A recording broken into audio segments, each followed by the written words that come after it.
কোনো ব্যক্তি যদি সকালে কারোর সঙ্গে কথা না বলে এই দোয়াটি 3 বার পড়তে পারে, কোনো শত্রু তাকে কোনো ক্ষতি করতে পারবে না। আল্লাহর কসম করে বলছি, এই দোয়াটা আপনার আমল না করে সব পেয়ে যাবেন একটা শেয়ারের মাধ্যমে। এই দোয়াটা শুনবেন, মা বোনদের কাছে এটি শেয়ার করে দিবেন। নবীজি বলেছেন বাল্লিগু আন্নি ওয়ালাউ আয়া, শোনার পরে মানুষের কাছে শেয়ার করে দিবা। এটি ফজিলতপূর্ণ আমল, এটি আমি করেছি, আলহামদুলিল্লাহ আমি ফলাফল পেয়েছি, আপনিও পাবেন। আমলটা করে দেখেন।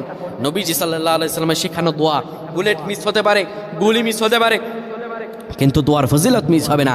কোনো ব্যক্তি যদি সকালবেলা পড়ে বিসমিল্লাহিল্লাযী লা ইয়াদুররু মা ইসমিহি শাইউন ফিল আরদি ওয়ালা ফিস সামাই ওয়া হুয়াস সামিউল আলিম, এই দোয়াটা কোনো ব্যক্তি যদি 3 বার পড়তে পারে, আমার আল্লাহ রাব্বুল আলামিন আসমানি বালা জমিনি বালা হার কিসিম বালা মুসিবত থেকে তারে বাঁচায়া দিবেন, বিপদ থেকে বাঁচিয়ে দিবেন। আল্লাহর দয়া রহম তার উপরে দান করবে।